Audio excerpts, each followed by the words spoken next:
Professor Irfan Erol and Professor Nana Balashovili to the stage.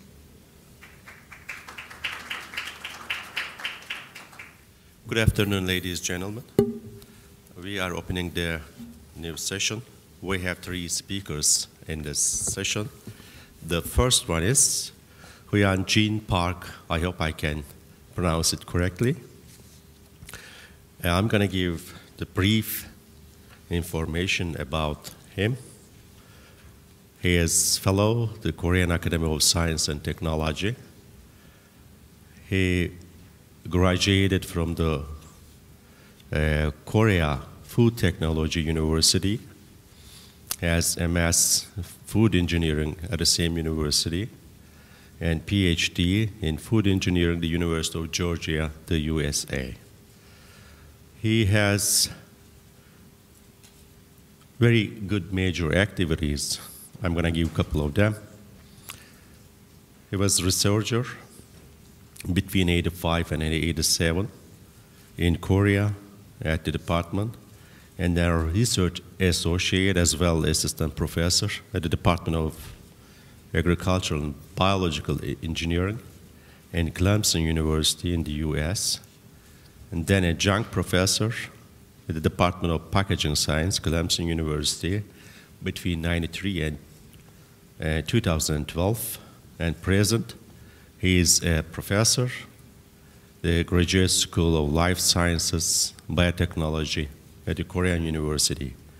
He is director of the Functional Food Research Center, Korea University, head of the Department of Food Science and Biotechnology, associate editor, Food Bioscience and Elsevier Publishing, and he is adjunct professor at the Department of Food Science, Food Nutrition and Packaging Science at the Clemson University in the US. He is vice president of the Korean Society for Food Science and Technology. I would like to invite now Professor Park, please.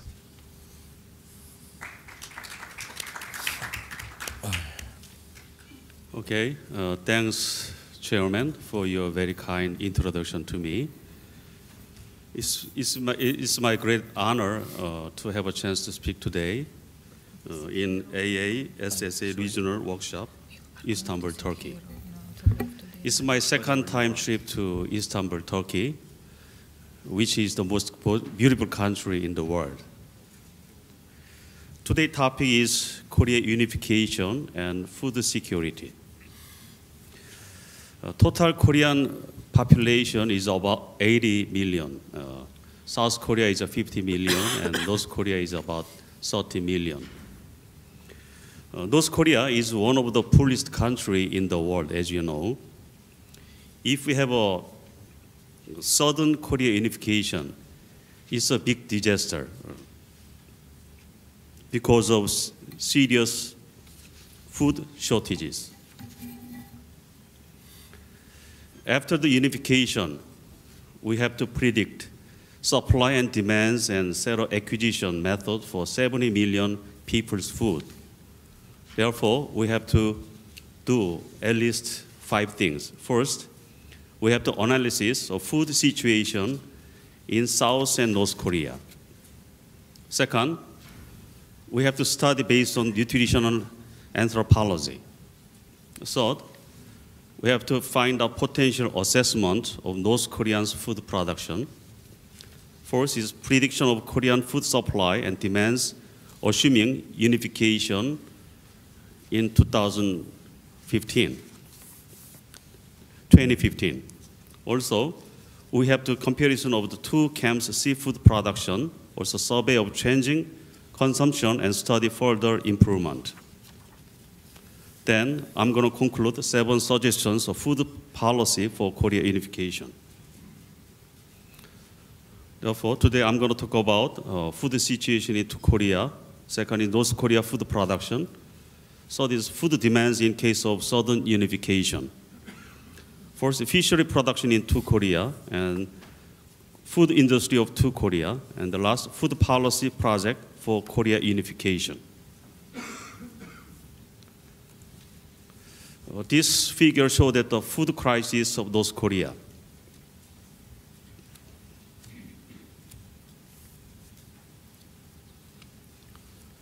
In 1973,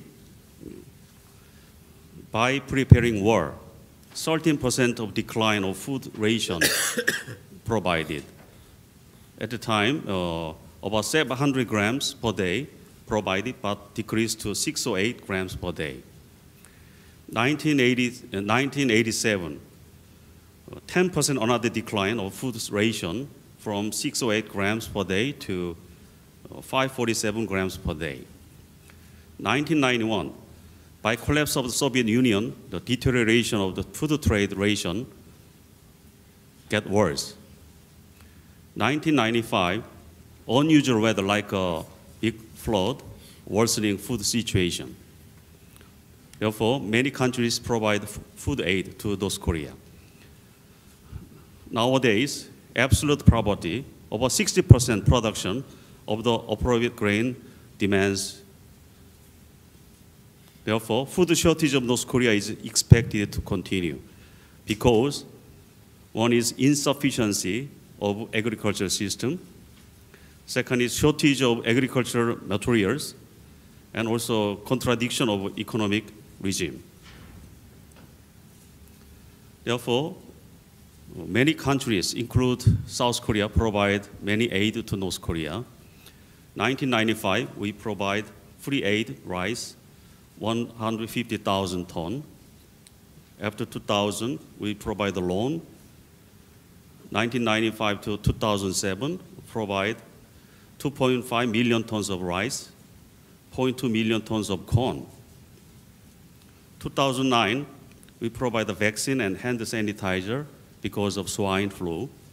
2010, provide aid of rice, cement, instant noodle for flood damage in Sinŭiju. This figure shows that the changes of food energy supply of two Koreas. In 2014, energy supply in South Korea was about 3,400. However, North Korea is close to 2,200. That means current supply of energy of North Korea was about 2/3 of the supply of South Korea. This figure shows that the protein supply of two Koreas, 2014, South Korea was about 80, close to 90, but North Korea was about close to 60. That means protein supply of North Korea was about 2/3 of the supply of South Korea. This figure shows that the fat supply of two Koreas, 2014, fat supply was about 90, but North Korea was about close to 40. That means fat supply of North Korea was less than half of the supply of South Korea. Food and nutritional situation of North Korea. First, vulnerable group were more than 7.6 million people. Okay? Also, UNICEF, FP, and North Korea joint survey on 2002 tell 1/3 of pregnant women are malnourished and anemic. And percentage of underweight children, also percentage of stunt children are serious. Also, food shortage in rural area is more serious than urban area. This is the food and nutrition situation of South Korea. Recently, we increased the adult diseases by nutritional excess and overweight. Also, we faced high level of food dependence on the overseas import. It's very serious. For example, flour, we import 100%. Edible beans, 70% import. Free grains, 97% imported. Therefore, is very serious. Also, recently reduced the rice consumption by westernized diet, also increased the flour consumption because of the instant noodle intake. This is a change of self-sufficiency of South Korea. From 1970s to 2012, self-sufficiency gradually decreased. For example, food energy was about 80% in 1972. However, now is about 42%. Also, self-sufficiency for grain was about 75. Now is about 22.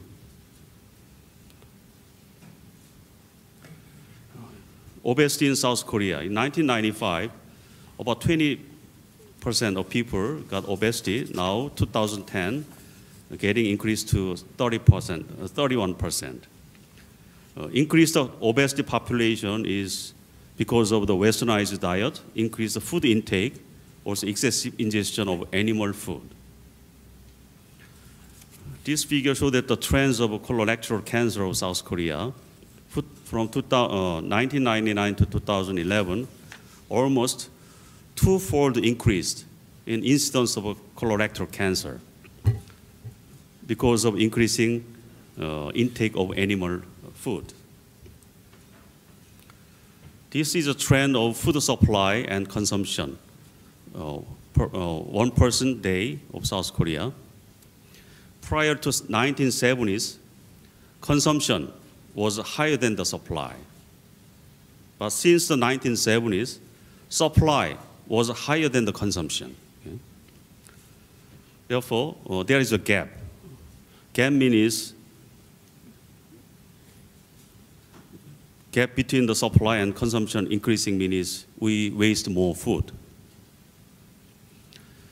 This is the assessment of nutritional anthropology of two Korea. In South Korea and North Korea, for example, average food intake, gram per person per day, South Korea is 1,300, but North Korea is about 500. Also, energy intake, kilocalorie, South Korea is about 2,000, but North Korea is about 1,600. GDP per person last year, South Korea was about more than $28,000, but North Korea is 621. The South Korea is a high obesity rate by high fat intake, also low self-sufficiency of food. It's become more serious. North Korea is malnutrition and tuberculosis patient due to lack of food and energy intake. Okay, let's move to North Korea food production. Food production of North Korea in 2012 was 4.7 million tons. That means about 1.8 million tons of insufficiency compared with the average of standard calorie requirement recommended by FAO.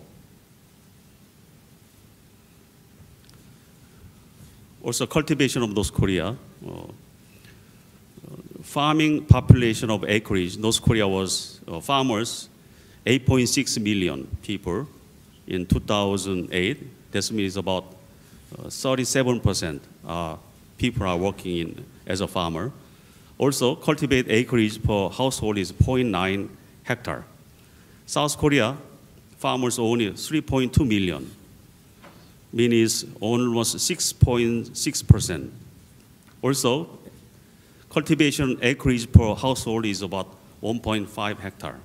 Okay? That means farming population of North Korea is much higher than the South Korea. Also, usage of field crop cultivation, North Korea was higher than the South Korea.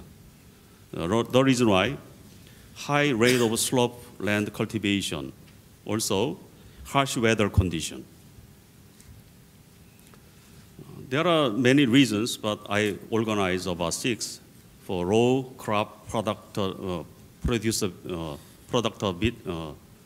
production in North Korea. First is no uptakes of superior species and technical development. Second is decline aids from South Korea due to long economic recession. Third is loss of soil fertility. Fourth is natural disaster like a drought, typhoon, also flood. Five, lack of motivation due to communism. The last one is global isolation is also main reason due to the collapse of Soviet Union and change the social structure in China. Therefore, maybe we can find a solution for increased food productivity in North Korea. First, we have to set up the infrastructure of agricultural materials. Also, second is mechanization of agriculture and also improvement production system. We have to think about food production strategy after unification. First, we have to increase self-sufficiency of rice. South Korea is maintain, also improve rice paddy area. North Korea case have to improve the productivity per acre. Also, we have to improve the usage of field crop cultivation area of North Korea. Also, decrease the level of dependency on animal feed. Also, maintain the current state of the other crop production. I'm going to move to food demand in case of sudden unification.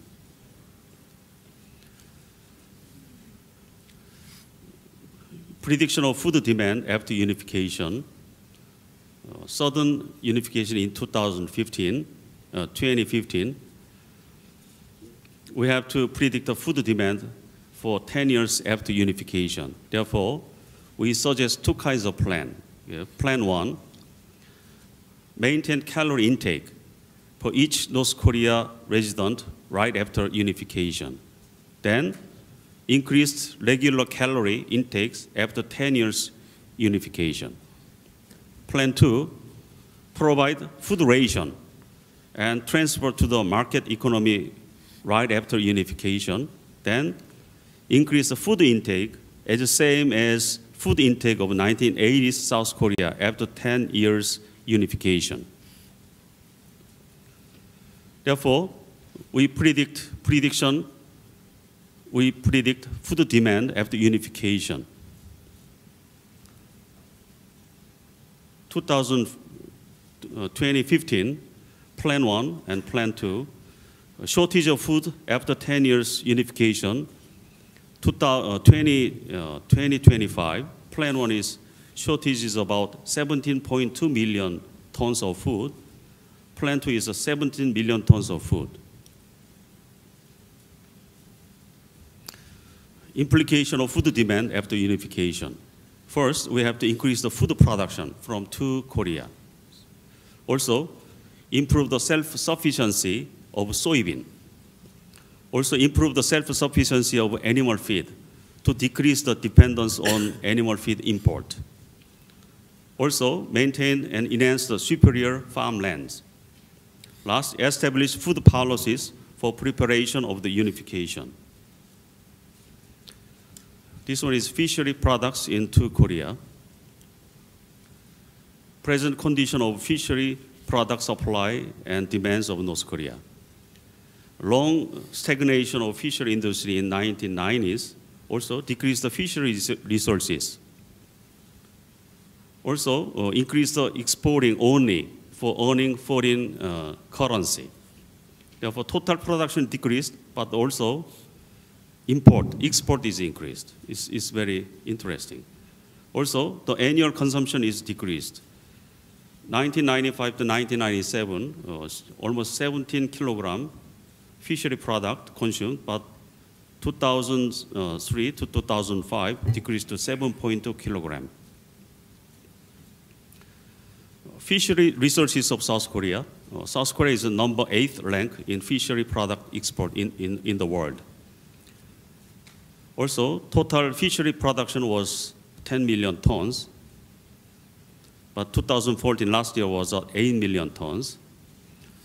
Also, fishery industry is deteriorated due due to increasing price of fishing materials, such as oil and repairing boats. Also, reduction of the fishing area. Also, several conditions getting worse because of opening the market and also abolishing marine subsidized policy from WTO. Fishing industry of North Korea after unification. We have to find out potential area of fishing industry. There are two possible potential cities like Nampo and Siniju. Also, we have to find out surrounding condition after unification. Okay. Next is food industry of two Koreas. Current status of South Korea food industry. South Korea is almost achieving developing countries for economic level. Therefore, we emphasize on the high quality of food, also easy to eat. Also, we are aiming well-being functional food. Also, we increasing demands on the stability and safety. Also, we are prefer the environmental friendly product. This is trend of food industry development of South Korea. One is healthy food, like a kimchi, and vegetable pickles, sauce, and fish pickles. Second is globalization brand, like a choco pie, and instant noodle. You can find out this kind of product in the market. Also traditional food, such as bibimbap, is really popular. Also, ginseng, chicken, also bulgogi. And last one is a functional food system, like a red ginseng and also babsang, okay? This is current state of South Korea food industry. Food industry is composed of manufacturing and food service industry. Second is food distribution industry and agriculture and fishery industry. The scale of manufacturing and food service industry are much bigger than agriculture and fishery industry. Fishery industry composed of four main sectors. First one is food wholesale, and food service, and food retail, and food and drink manufacturing. This is a classification of food manufacturing industry of South Korea by production. Food is about 80% food production, and package and utensil is about 14%. Food additive, 3%, and functional food is about 2%. This is the manufacturing industry of South Korea. And companies with sales greater than 89 million US dollars is composed of only 0.26% from total company number, but occupied about half a portion of sale in the total market.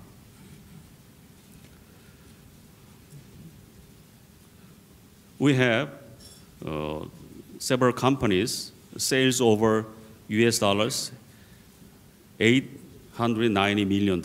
This means Korean currency is 1 trillion won. There are 12 companies, CJ, Lotte, 농심, 오뚜기, 파리크루아상, 동서, 대상, 남양, 동원, and Mail. It's 12 companies. This table shows that the scale of food market of South Korea. South Korea is ranked number 19, and Turkey is ranked number 14. Number 1 is USA, second China, Japan, Brazil. The scale of South Korea food market was 24.8 billion US dollars and ranked world top 19. Food trade means import and export of South Korea, 2012. South Korea is ranked number 21. Okay. But as you can see, food import was about 22,000 million US dollars, but food export only 6,000 million. That means serious imbalance between import and export. Therefore, amount of food import is about 80%. Amount of food export is only 21%. Restaurant service in South Korea. We almost entered the global market with the franchising. Also, tendency of eating at home has decreased, and the portion of the consumption in restaurant has increased. Food manufacturing is about $66 billion US dollars. Restaurant service, almost same, $70 billion US dollars.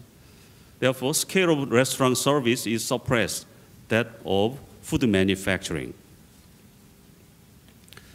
Current status of North Korea's food industry, they got a only planned production system based on the government control. Therefore, produce the raw materials for domestic need only. Also, food supplies has been almost stopped. Therefore, they only produce food like soy sauce, soybean paste, cooking oil, candies, biscuit, etc. by hand producers. Also, they have a grain processing factory. Most of important food processing plant in North Korea. Also, yield has been decreased recent years. Also, they got a milling factory, also dairy factory. Also, they produce a small-scale Korean sauce factory. Also, seafood factory. Seafood factory means significantly reduced production due to the lack of raw material. Also, most of processed seafood product supply to soldiers, hotels, and party countries. Also, they got salt factory. Also, fruit processing factory, alcohol, liquor factory, and tobacco factory. I'd like to conclude food policy project for Korea unification. First, we have to legislate 1.2 million tons of rice holding program based on trust building process policy. Therefore, we need to store the 0.6 million tons of rice annually for 2 years, then release the rice for processing industry. Second is we have to provide rice coupon system to improve the welfare for the poor. After the unification, it can be a legal basis to supply rice reserves to North Korean. Also, set the welfare system for poor people in South Korea. Also, after Southern Korea unification, almost North Korean fell under the lower income family, so they can receive the benefit. So this increase the rice production to generate rice demands because of rice storage for unification. Also, rice coupon system and policy support for rice processing plant. The current rice production last 2 years ago was 4 million tons. This means additional demands for 800,000 tons of rice each year. Also, we have to set a plan for self-sufficiency in soybean. Traditionally, Korean diet based on the rice and soybean dishes. Therefore, we have to improve the self-sufficiency of soybean. Also, self-sufficiency of soybean in South Korea, 1990 was about 60%, but 2 years ago decreased 30%. Dr. Park, could you please summarize, conclude it? Mm-hmm. Also, improve the self-sufficiency animal feed. Also, we have to cooperate fishery between two Koreas. Also, we have to develop food industry for secure food in case of emergency. Thanks for your attention. Thank you. Thank you very much for this very nice presentation, sharing with us the situation in food, nutrition, and health in Korea, also giving the some basic information about the strategic plan. Now I would like to give the word to the floor for asking questions or making very short comments. What is the progress of unification?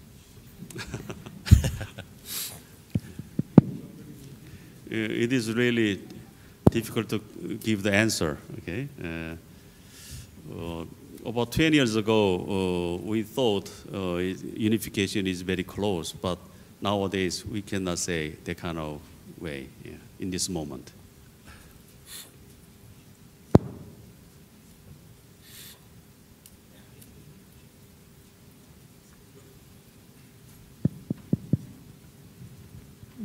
You said.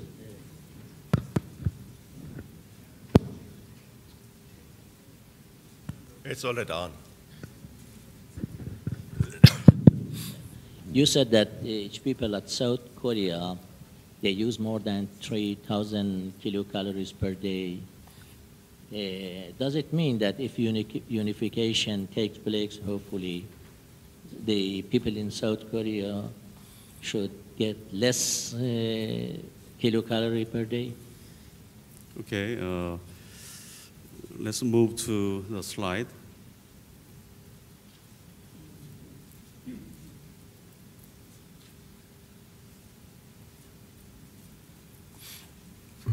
There was a graph, Announce the next more than 3,000. information on CV and then I mean, energy supply, right? In South Korea, they Is get about almost 3,400. And And North Korea is about 2,000, 2,200. more than 1,000 less. So if unification take place, so North Korea should get more food and South Korean should get less food. That's right. Yeah, exactly. Therefore, there are too much gap between two Koreas. South Korean is eat too much nowadays, and North Korea is eat less. Therefore, we have some set of policy or some program to educate the people. For example, South Korea got many serious situations like obesity and colorectal cancer. Therefore,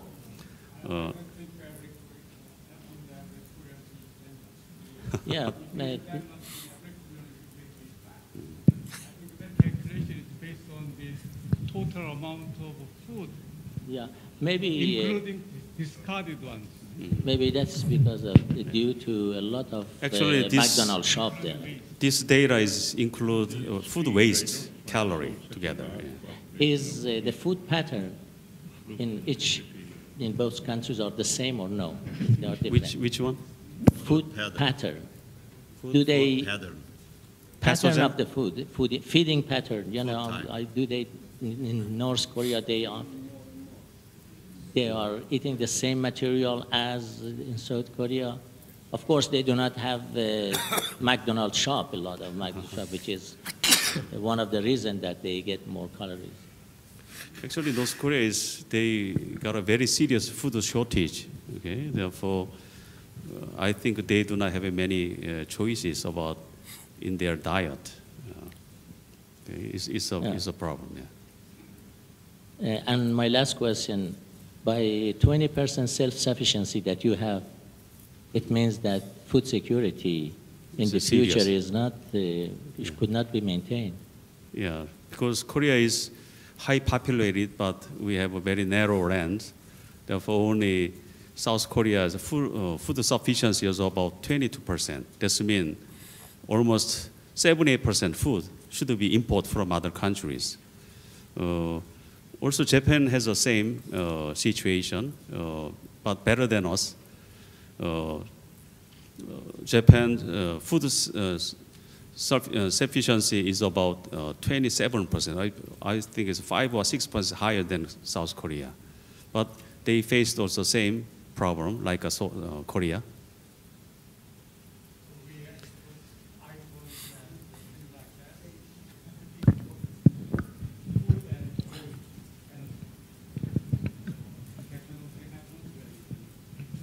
Please take the micro if you want to make your comments. Okay. Sorry, coming back to obesity.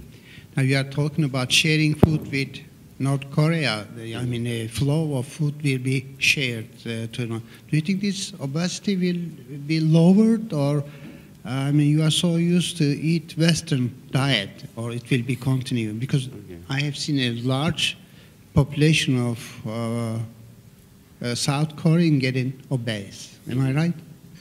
Do you think that if you share food, it will change? No, we like to share, but politics is politics. Okay.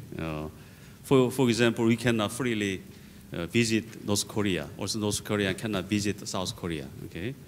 Therefore, we like to share the food, but politics not allowed that kind of sharing.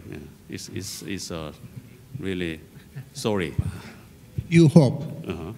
For future. Thank you.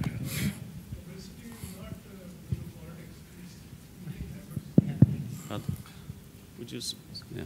I said obesity is not due to politics, it's eating habits.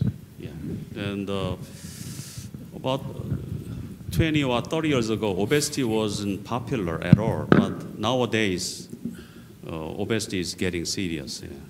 Even big problem is youngsters, even less than 20, teenagers, they got an obesity problem. It's a big problem. Yeah. Okay, the last question, please. Thank you for the presentation. As I understand, South Korea is planning some kind of bottom-up strategies for North Korea, so that it has more self-sufficiency and is thinking of supporting North Korea in its food supply and food production. Is there any worry in the South Korea population about going from top to down with these bottom-up strategies for North Korea? This may be a barrier for unification. So what is your opinion about this? That's true. Also, I agree with your opinion. Bottom-up aid to North Korea is getting higher and higher, but that the scale is very small, not large.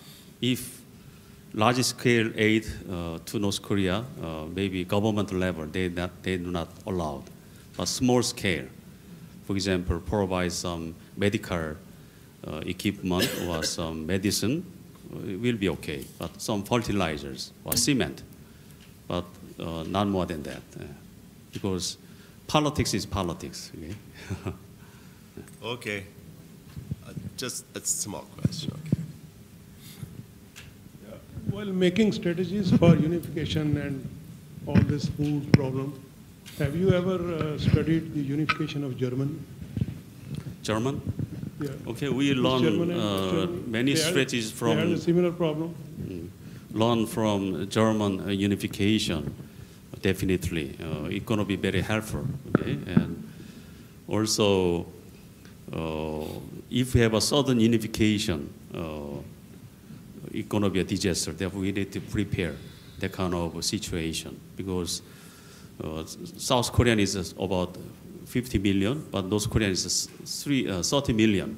Therefore, after sudden unification, we have to provide food to North Korean. It's not a small amount of food. Therefore, we need to set a plan.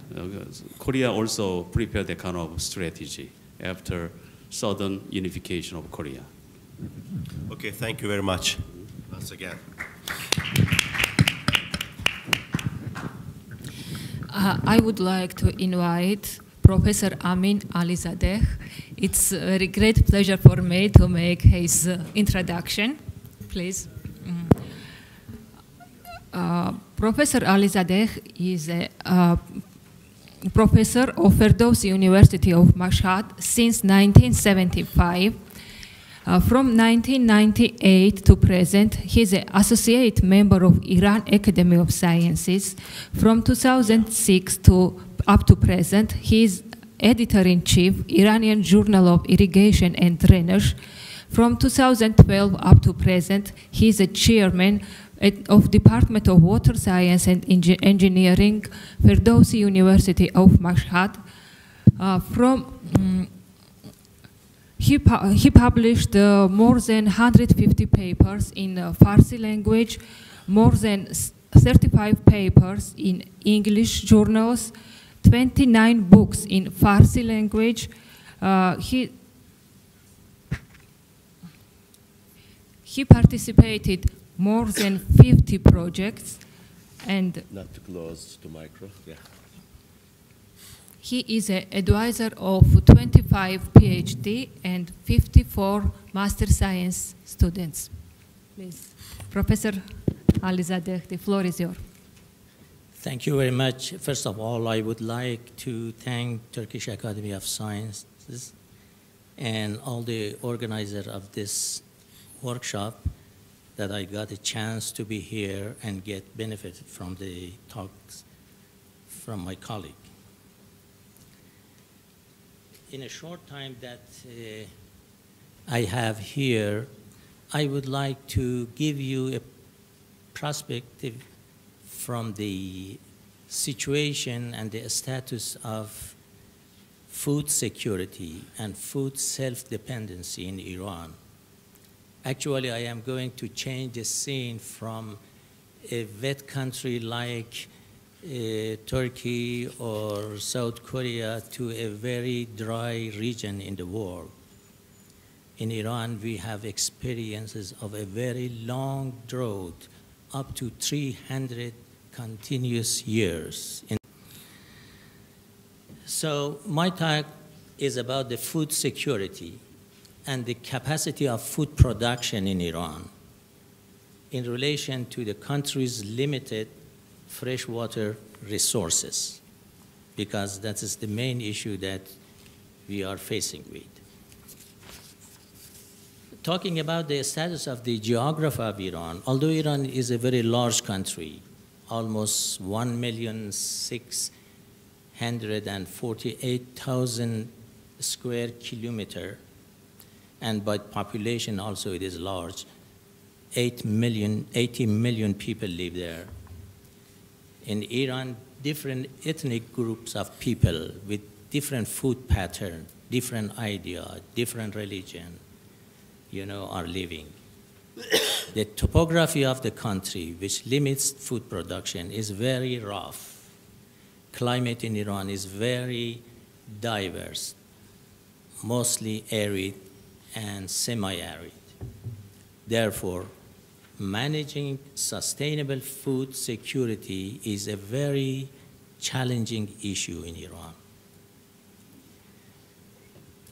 Food security in Iran depends upon agricultural production. Therefore, talking about food security actually is talking about agriculture and food security. Here I would like to mention one point that I myself believe, that food security cannot be sustainable in the whole world by producing agricultural production, because nature is not doing agriculture. We are putting energy in the ecosystem, and that will be unstable. So we have to delay the sustainability, and at least the nature will be the conqueror. Now in Iran, we are producing 100 million tons of agricultural productions. By this amount of production, agricultural production, self-dependency to maintain food is 60%. And we have to import 40% of the needed energy of the people from other countries. At this situation, 30% of Iranians are malnourished, and at the same time, 30 other percent are getting more energy. Iran now is at the beginning of implementation the development program. So far after revolution, Iran had 6 development plans. Each of them almost takes about 4 to 5 years. And now the 6th plan is starting, which will continue from 2015 up to 2090. In all these plans, food security and self-dependency has been the main issue, although we have never reached to this point. In the 6th plan of food security in Iran, by the recommendation of the Ministry of Health, each Iranian should get 2,500 kilocalories per day of energy. Considering that the efficiency is 85%, so it means that we have to produce 3,000 kilocalories per day per person. And that is, I think, a very hard task. Population in Iran is growing very fast. Now the country has a population of 80 million. By 2020, in the next 5 years, the population will be 85. In 2030, the expected population will be 95 million. In 2040, that will be 105 million. And Iran has a plan.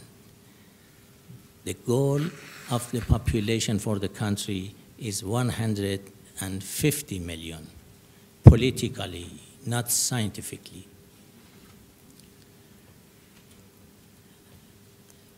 Now, at present, source of energy consumption in Iran is carbohydrates.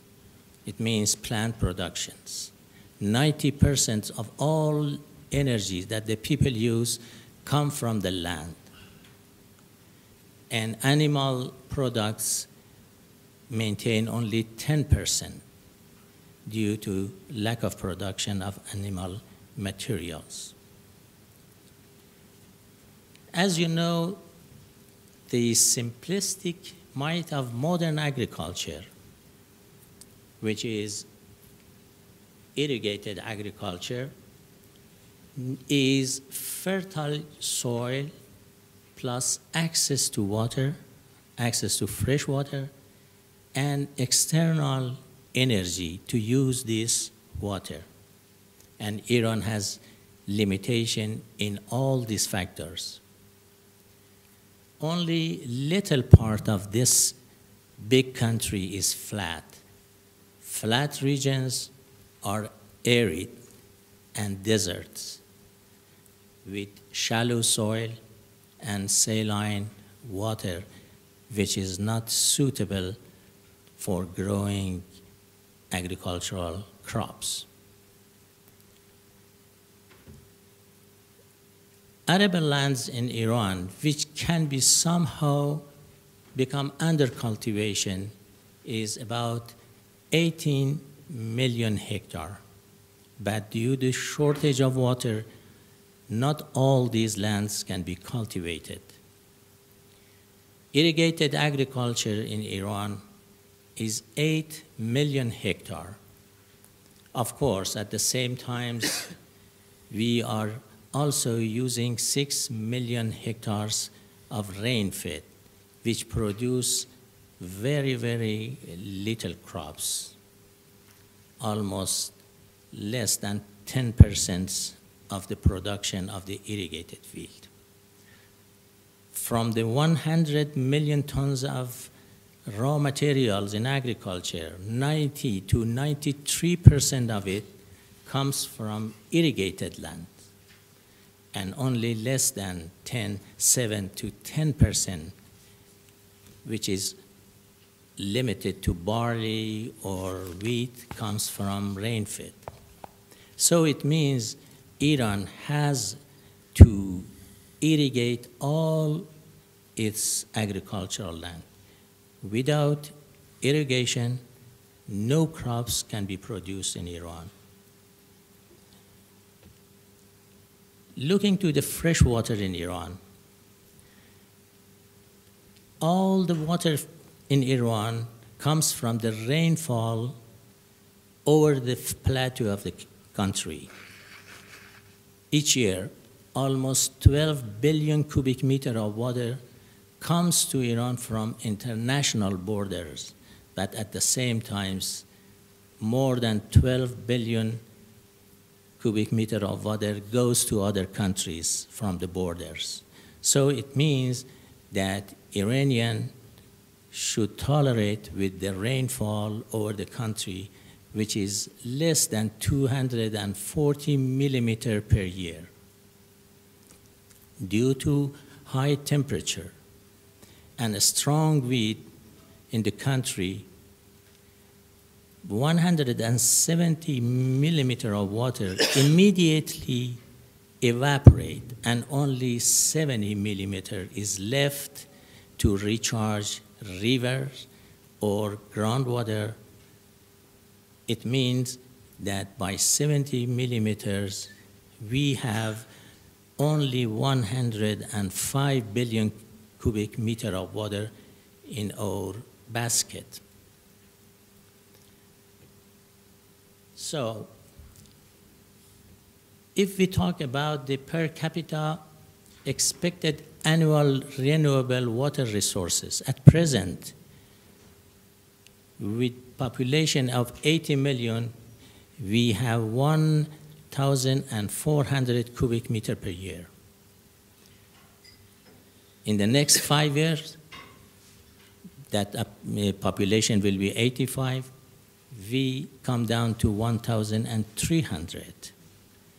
By the year 2030, we will have 1,200 cubic meters. And by 2040, with the population of 105 million, the country reached to the border of 1,000 cubic meters per year, which is an acute water crisis. And if we consider that sometimes we reach to the goal of 150 million people, in that case, each Iranian gets only 750 cubic meters per year. Even now, the populated area in Iran, the renewable per capita water resources is less than 300 cubic meters per year. So, from all the water in the basket, we are using now 96 billion cubic meters of that 105 billion cubic meters. It means that we are now using 96 billion cubic meters of water. 91% of this water is used for agriculture. 7% is used for domestic water. And because of poor industry in Iran, only 2% is used for industry. But the interesting point is that from the 96 billion cubic meters of water, only 40 billion comes from surface water. And the rest, 56 billion, comes from groundwater resources. Groundwater resources in Iran are very deep, more than 300 meters deep. So that's what I said. We have external energy to extract this water, and for the productivity of water, we should talk about the water-G productivity, because without energy, no water, and without water, no energy. From the 56 billion cubic meter of water that are extracted from groundwater, only 44 billion comes from renewable groundwater resources. And the rest of it, each year, 12 billion cubic meter of water is used from the basic groundwater.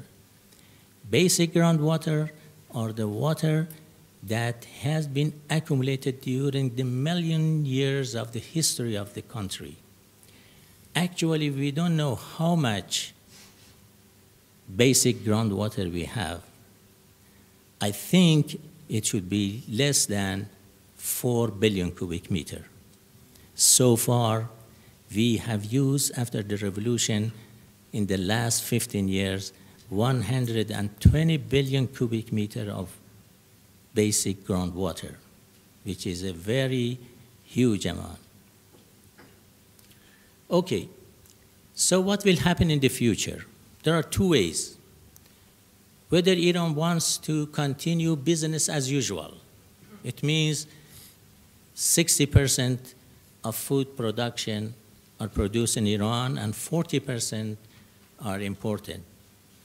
In this case, in 2015, with population 80, even though we need 115 billion cubic meter of water, and by next 5 years, we need 125 billion cubic. In 2030, we will need, just for the business as usual, 135 billion cubic meter. In 2040, 150 billion cubic meter, and with the population of the goal, 200 billion cubic meter. All these years are beyond the capacity of the country. Some people, because they say that Iran is a large country, they think that we can produce our food even for the future, which is, I think, impossible. If we want to have self-dependency, even though in 2015, we should have 150 billion cubic of water, which is 50 billion cubic more than our potential. In 2020, we should need 195 billion cubic meter. In 2030, 205 billion cubic meter.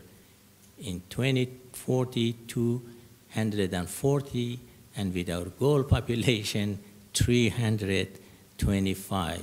It means 3 times more than the potential of the country, which is almost impossible. So what will be the solution ahead? What should we do? For sure, managing water demands and consumption is the easiest way that we have to do it. Second, we have to use increasing agricultural water productivity. As I said, water productivity in Iran must be linked with energy productivity. So we have to say about water-G productivity. And because Iran is very arid, we should not expect that the productivity of agricultural crops will be high. My friend said that in India, from 1 cubic meter of water, they produce 1 kilogram of rice, but our productivity in Iran is 200 grams only. We should get benefited from our diverse climate. Iran has 11 different climates. In each climate, different crops can be grown. We can grow some crops that is not possible to be grown in other countries. So we can export those crops and replace it with our needed crops.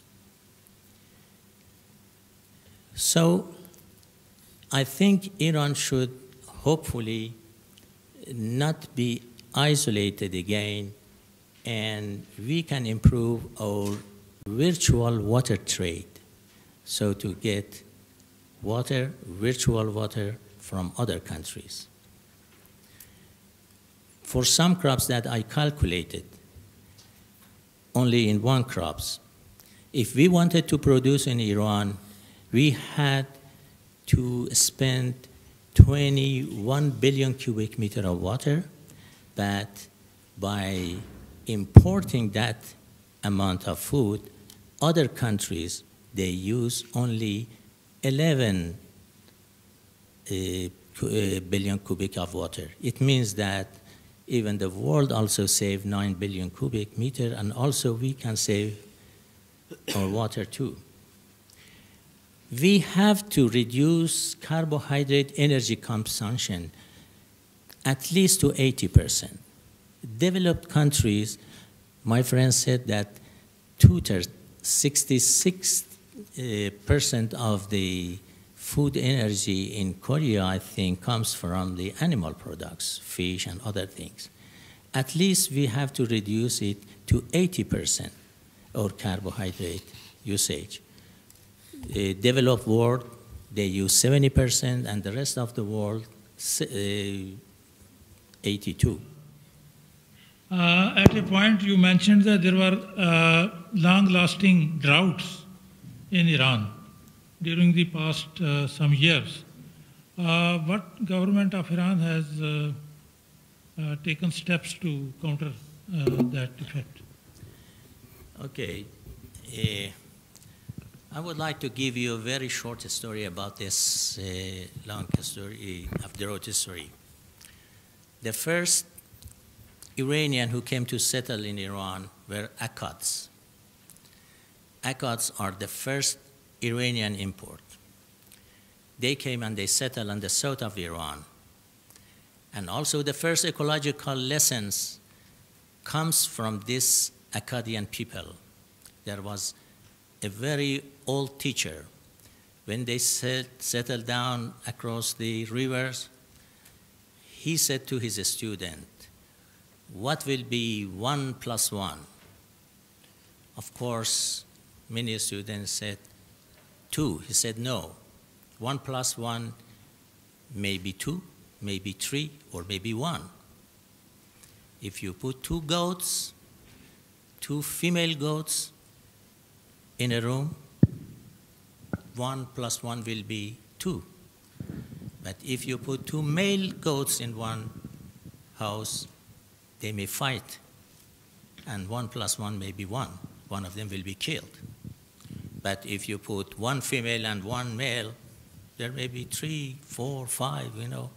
So ecologically, when you are using this water, be careful to obey the natural rule. Of course they didn't. They developed irrigation system. And suddenly, by, I don't know, by some changes in climate or so, drought happened. It took hundreds, and some historians say 300 continuous time until the whole empire was collapsed. After that, we have, even now, we are suffering from the 20th continuous year of drought in Iran. That in many places, our precipitation is less than 100. And all this 100 comes only in one day, and the 364 days with no rain at all and high temperature. So the people in Iran may suffer from the heavy rain more than a drought because they can adapt with drought. But not for feeding 100 or 150 million people. It is impossible. We have to have not more than 30 million people in Iran. But drought is the fact of the nature of the Iran. And we have to adapt ourselves not to be against of that. We have to adapt ourselves with the drought, change our food pattern. We have to believe that we are living in desert, and living in desert means something. We cannot live in desert and eat pineapple. We cannot live in desert and eat some fruit that you in South Korea eat. We have to be adapted with the fruits and whatever it is in the desert. Desert has meaning. Thank you.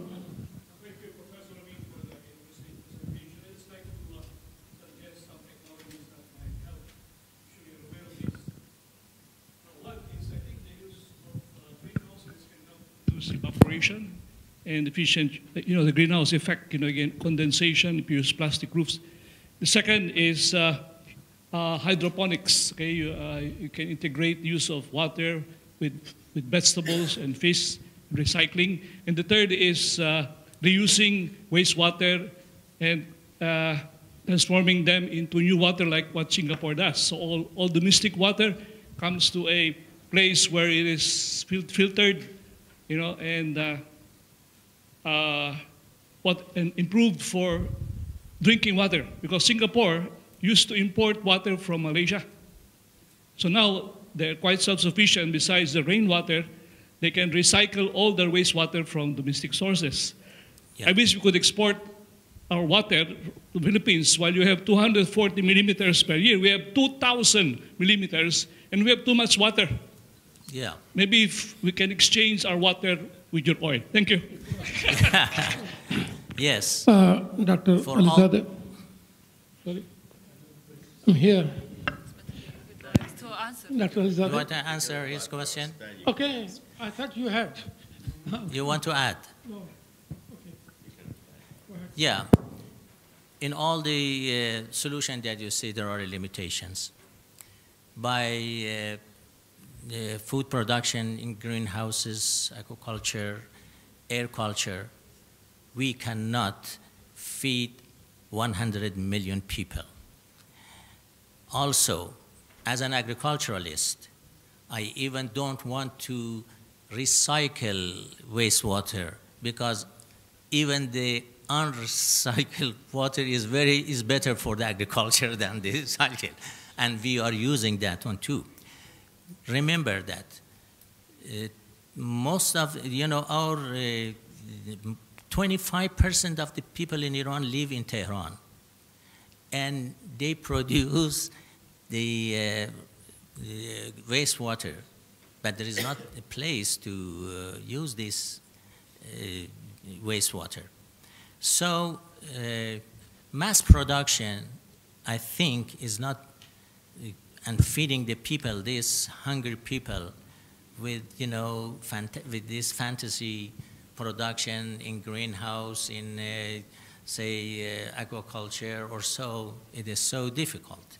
That may be good for exporting, for example, some strawberries. We are producing a strawberry and imported and exported it to Dubai or other countries, but that's not, too much. So we are using all the possible solution, but still we are facing with a huge problem that maintaining food sustainability, according to my opinion, is impossible unless we reduce our population and use less food and special food. Yeah, you see, you had shown some figures like Iran, Pakistan is highly dependent on irrigated agriculture for food production. Your calculations really assume that the water use efficiency will remain static. See, it's not remain going what? Remain what? Remain static. It will not improve. So the countries like Iran and Pakistan have to improve the water use efficiency manifold before they can move ahead. You see, so if you have that assumption incorporated into your system, then I think the situation will not be that bad. It will be much better. Thank you. I think water use efficiency in Iran is very high. Many people believe that water use efficiency in Iran is about 30 to 35%. I believe it is more than 85, because Iran is agriculturing 8 million hectares and with deficit irrigation. In deficit irrigation, water use efficiency is 100%, water irrigation efficiency. We should not have more than 3 million hectares of land. Also, sprinkler irrigation in Iran is not suitable for that country because the temperature is high, because the wind is high. So at least 37% of the water which is sprinkling on the air doesn't come to the land. That's okay. what we have said. It is good. Also, drip irrigation and sprinkling irrigation with saline water will ruin the soil. So we have to use, if Iran has a long history of agriculture for 4,000 to 5,000, is because during all this time, Iran has washed all the salt. Iran, after Pakistan, India, USA, and China, is the 5th country which has the largest irrigated area, which shouldn't have. I think we don't need to have 8 million hectares of land. We have to have 3 million. Actually, when you are saying that you have very high water use efficiency, you are not considering other factors of production. With the same amount of water, you can have 10 to 20 times higher yields per unit area by having proper fertility, proper variety, proper pest management, etc. So in that sense, the overall production per unit of water available will be much higher. I'll show a figure tomorrow which might explain some So of you this. mean water productivity, not efficiency? Water use efficiency. Water use efficiency is something different than water. Yes, I know. Than water productivity. Efficiency, I know the difference between water use productivity. Okay. Thank you. Maybe we will both are continue really during okay, the I will coffee explain break, to your you discussion. later on. The last question, please. Short question.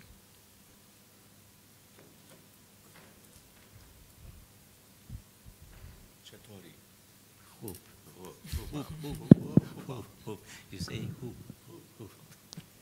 You have definitely the water shortage. Water resource is limited. Yes. But in many countries where water resources is not limited, there are much more malnourished people. That means you have other resources which you should judiciously use to make the sustainable food system. Yeah. Like oil.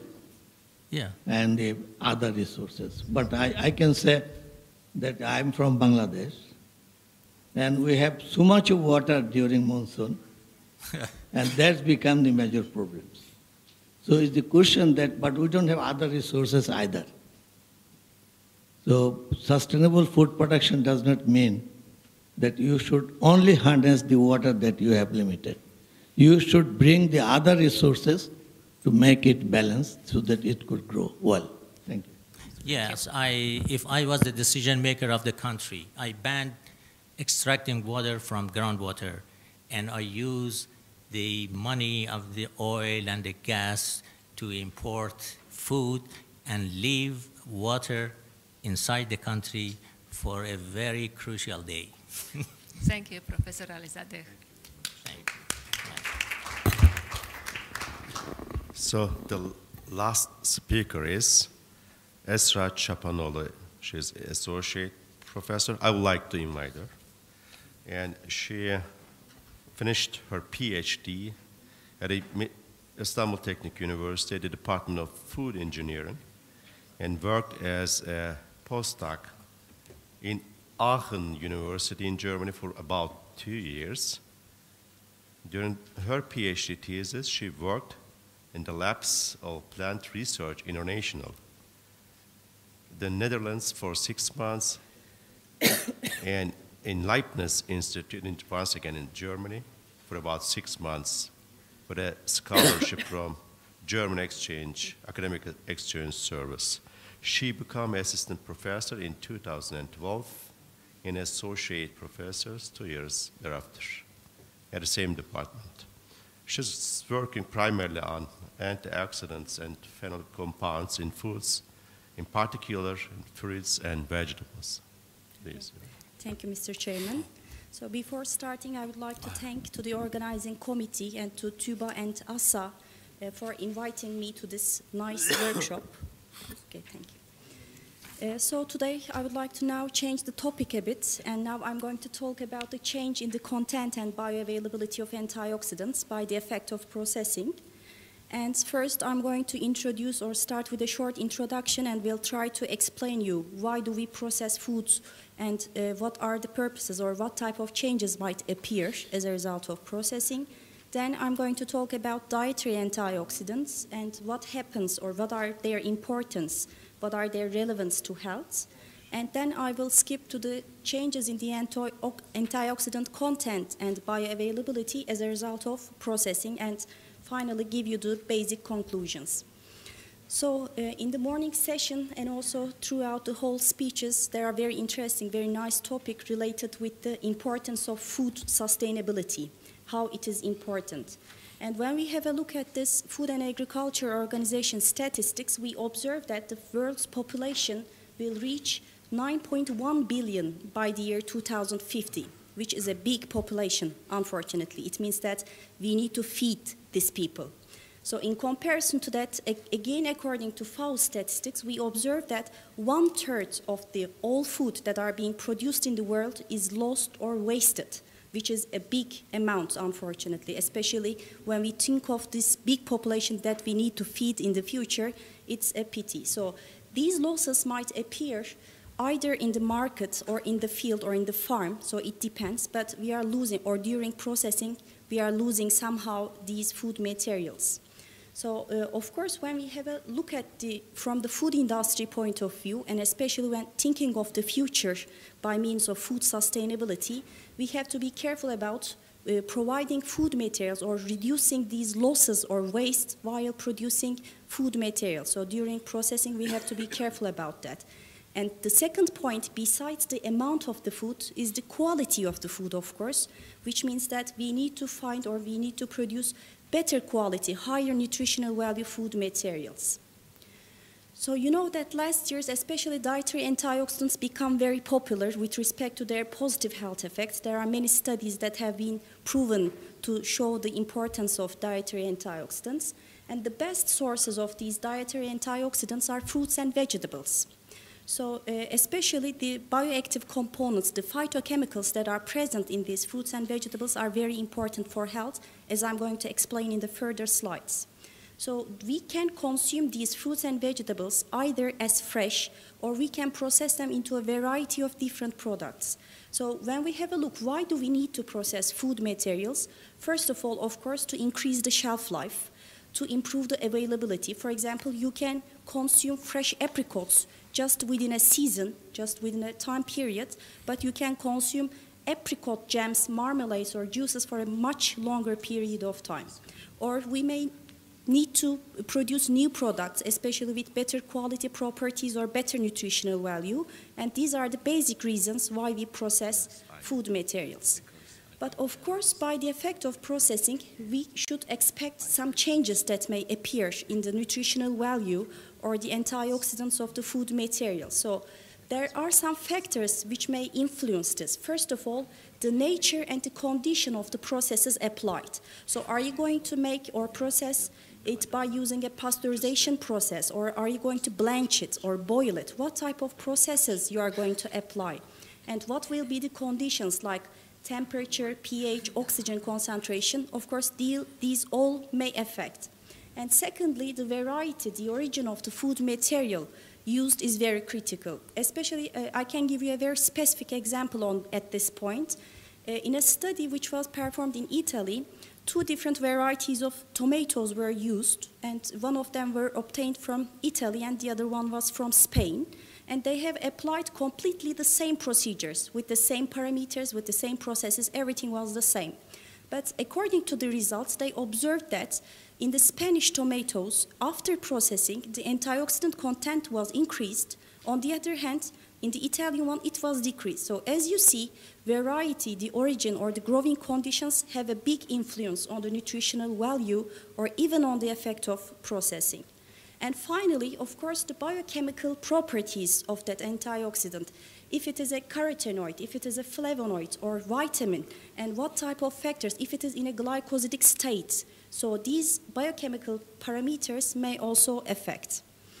So if we shortly need to talk about dietary antioxidants, we observe that, of course, we have some problems, some health problems, which may arise from oxidative stress or free radicals.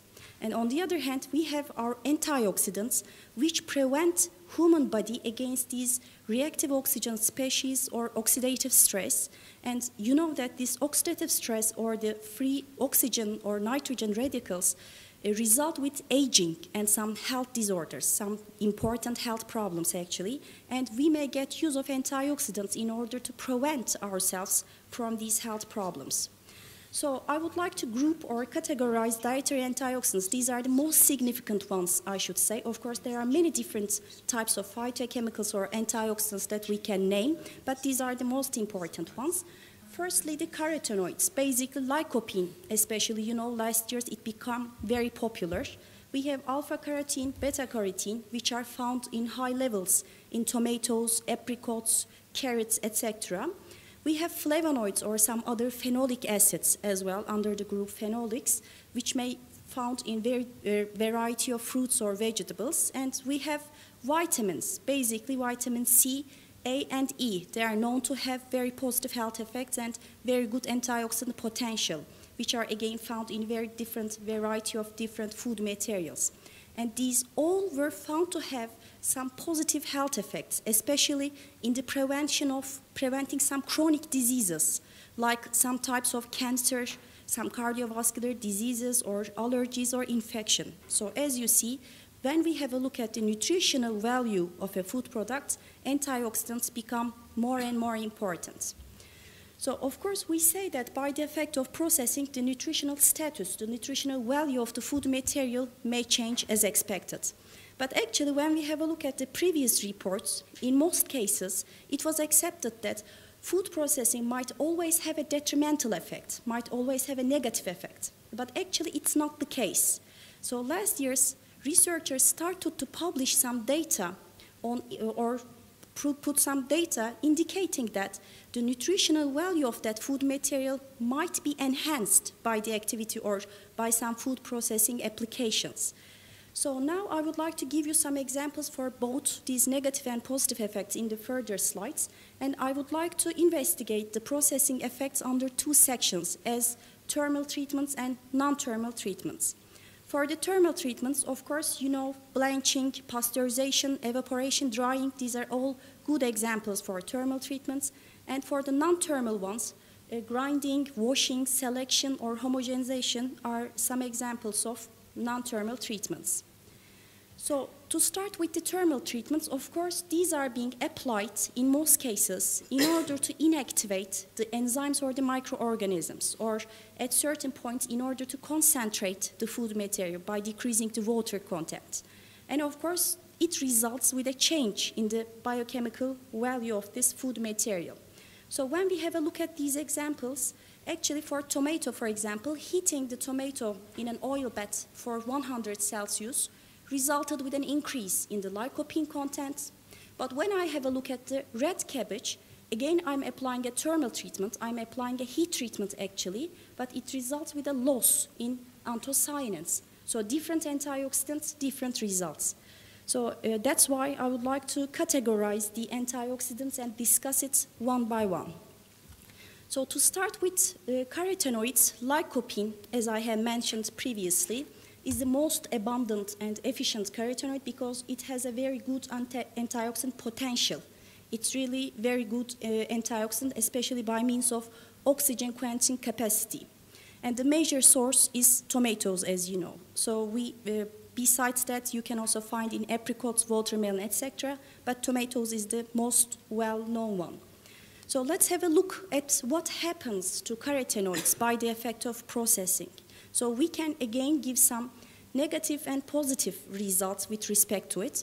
For example, drying tomatoes at 110 Celsius or 95 Celsius results with a decrease in lycopene content, according to some researchers.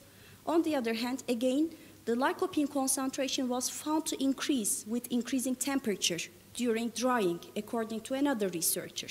So as you see, even for the same components, even for the same compounds, we are obtaining different results, which makes the situation much more complicated. So in the literature, there are some possible mechanisms used to explain this situation, what happens or what might be the reason for an increase in the carotenoid content, because we might expect a loss because we think that, okay, heat may somehow might have a detrimental effect, but what about an increase? How does it increase? So some possible mechanisms, some possible hypotheses have been done. So for example, they say that there is an isomerization reaction from the trans form to the cis form, which makes a difference because they have different antioxidant potentials, they say. Or it may increase the accessibility, the availability or the extractability of the compound, they say. For example, in most cases, the lycopene or the carotenoid might be attached to the food matrix, for example, to proteins or other carbohydrates, etc. But by the effect of heat, you may release them and they will become more bioavailable, they say. So there are some explanations related with its extractability, increasing the extractability, and so on. So when I come to the phenolics this time, again, we are going to encounter with different results. For example, in the case of strawberries, heating a strawberry reduced the quercetin content by 40%, which is quite a lot. On the other hand, increasing the temperature from 40 to 70 resulted with a 50% increase in the flavonoid, in the total flavonoid content. So now, as you see, it's becoming more and more complicated. And a specific example, actually this study was performed in our laboratories, and we observed that we have collected these samples from an industry, from a fruit juice industry in Turkey, and mesh heating resulted with an increased phenolic content. And we explained this situation with it could be a more efficient extraction because of the softened tissue, it could be as a result of increased membrane permeability, or it could be as a result of temperature-induced breakdown of some cellular constituents.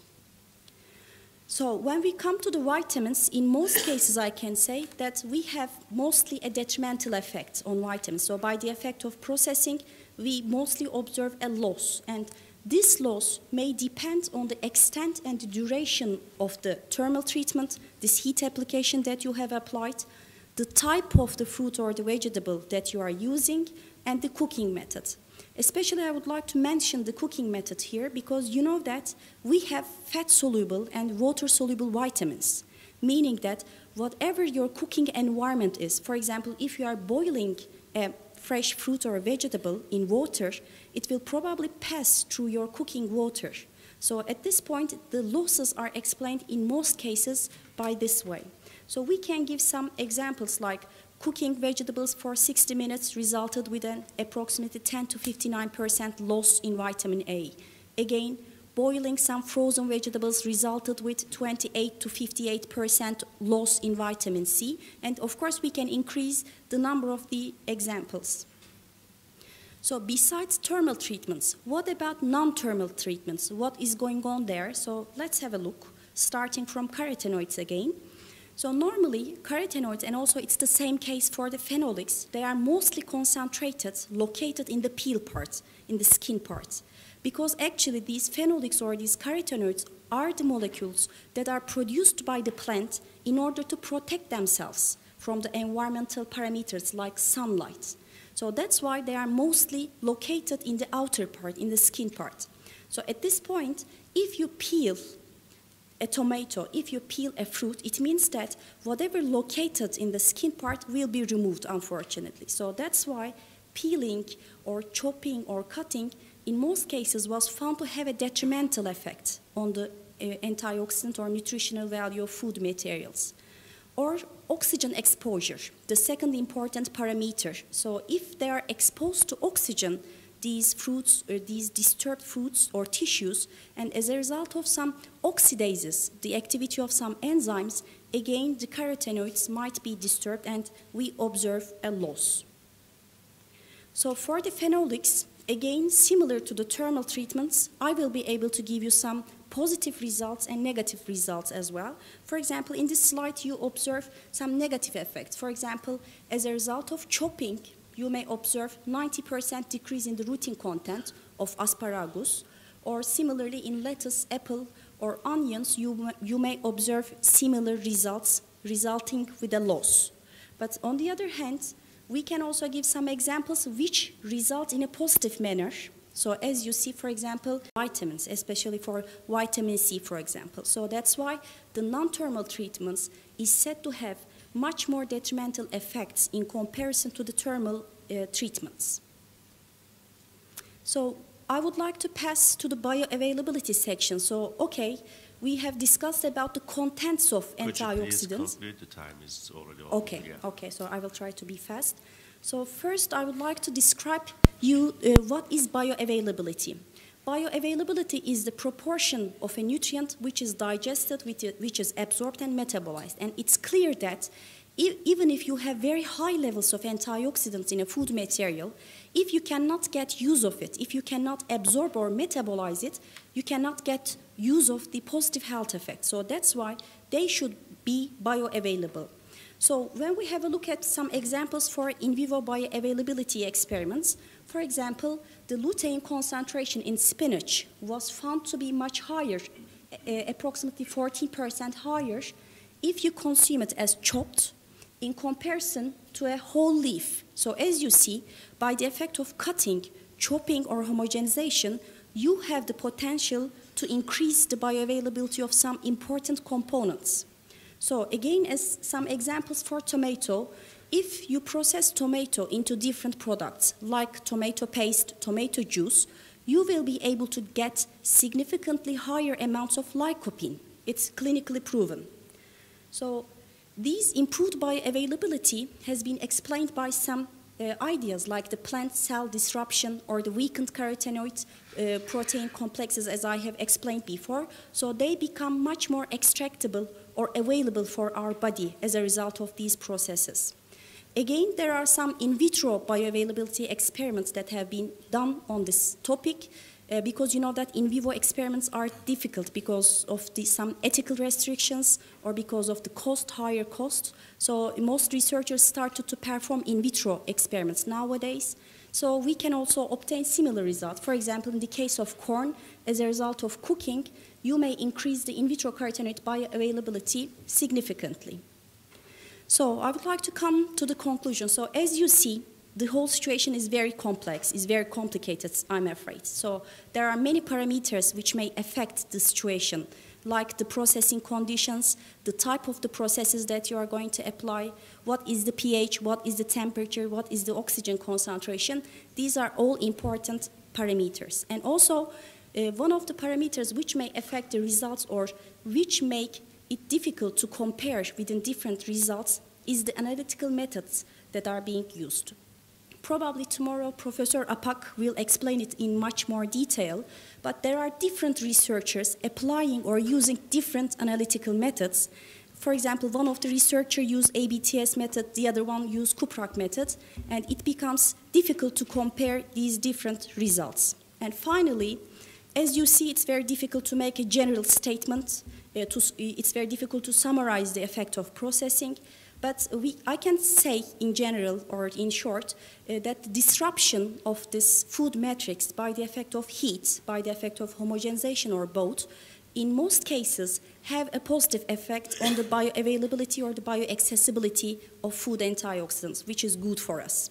And also, what are the other factors which makes it even complicated is that we are not consuming only one type of food, but we are consuming many varieties of foods, which is very difficult to assess. And also, the metabolism of one person could be completely different from another person, so we have very high inter-individual variability, which makes it difficult again. So I can say that we still need some more data, we still need some more research on this topic to be able to understand what is the exact mechanism, and we should be able to, or we should be prepared for the future to be able to produce high quantity and high quality food materials. Thank you very much for your attention. Thank you, Esra, for your presentation. The floor is open for questions and comments. Please.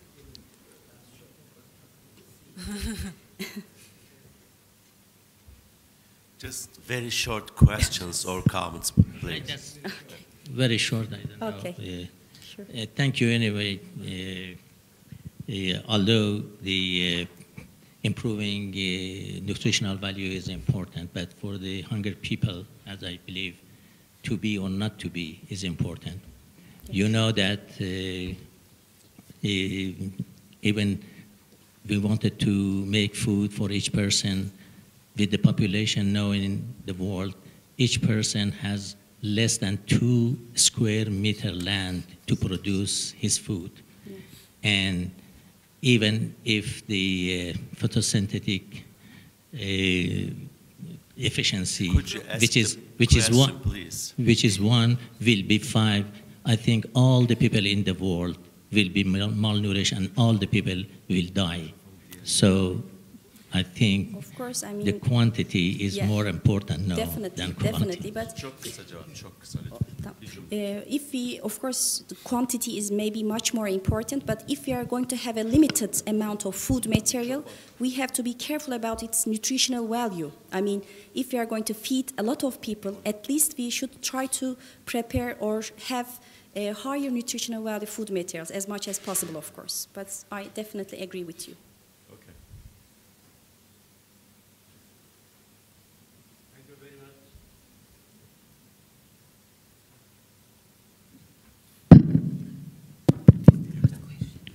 Thank you very much for your nice deliberation, but I'm a bit lost because you say through some processing, some element increases, some element decreases. Yeah, sure.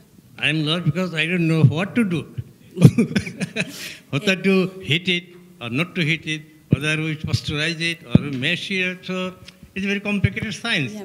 So will there be any easy mechanism to say clearly for layman like us for eating oil, for tomato or lemon or whatever, you process according to this within the range. That will be easy for us to follow. Yeah, definitely. You are right, but that's why I said we need more research on this topic, because we need to clarify what's going on, and we have to work on specifically on each product, maybe one by one for each type of processes under different conditions to be able to summarize it as the way you have mentioned. So we need more research on this topic. Thank you.